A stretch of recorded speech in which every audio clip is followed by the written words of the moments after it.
বাম আমল থেকে নিকাশি নালার ক্ষেত্রে বা নিকাশি ব্যবস্থার ক্ষেত্রে একটা বেহাল দশা। কোথাকার কথা বলছি, আসলে পশ্চিম মেদিনীপুরে চন্দ্রকোনা থেকে এরকম একটা খবর পাওয়া যাচ্ছে, যেখানে সামান্য বৃষ্টি, এখন তো প্রচুর বৃষ্টি হচ্ছে, যেখানে সামান্য বৃষ্টিতেই কয়েকশো বিঘা কৃষি জমি জলের তলায় চলে যাওয়া রোজকার ব্যাপার ছিল।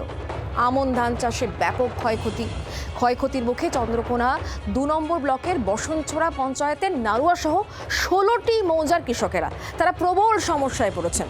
এরপর তারা কি করলেন, বিধায়ক এবং প্রশাসনের দ্বারস্থ হলেন এবং যেই তারা সেখানে গিয়ে তাদের অভিযোগ জানালেন, তাদের সমস্যার কথা বললেন, তারপরই সেখানে কাজ শুরু। খুব স্বাভাবিকভাবে কৃষকেরাও খুশি।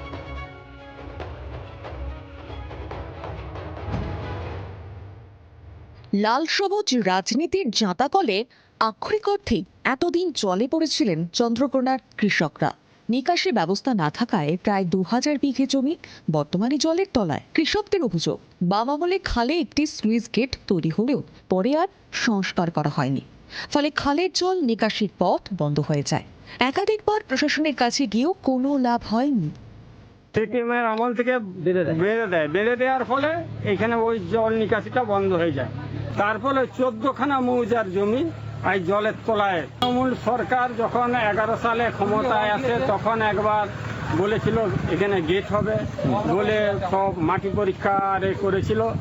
তারপরে বলল ২ কোটি টাকা বেরিয়েছে, ৩ কোটি টাকা বেরিয়েছে, এই টাকায় গেট করা সম্ভব নয়। গত বছর আমরা আন্দোলন করে পাঁচটা কাটিয়েছিলাম, তাই তৃণমূল সরকার আপত্তি করেছিল, কিছু ছেলেকে আবার থানাও যেতে হয়েছে।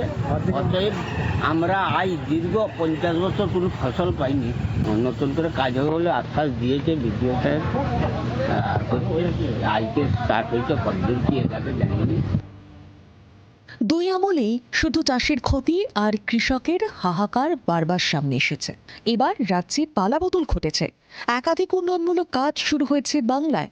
শুক্রবার থেকে প্রশাসনের উদ্যোগে তিলডাঙ্গার খাল সংস্কারের কাজও শুরু। প্রাথমিকভাবে চাষ শুরুর জন্য ২টি কালভার্ট তৈরি করা হচ্ছে। কিছুদিন পর স্লুইস গেট তৈরি হবে বলে আশ্বাস বিজেপি বিধায়ক সুকান্ত দুড়ুইয়ের।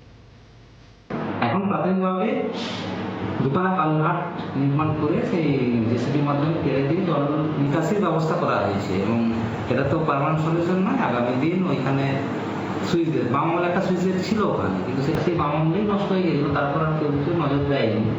তো নতুন করে যাতে করে কোনো সুইচ গেট করা হয় তার ব্যবস্থা করা হবে।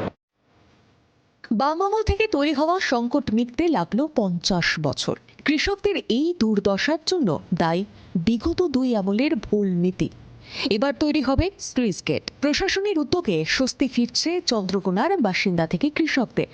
চম্পক দত্তের রিপোর্ট, জি২৪ ঘন্টা। বাংলার আওয়াজ, বাঙালির আবেগ, জি২৪ ঘন্টা।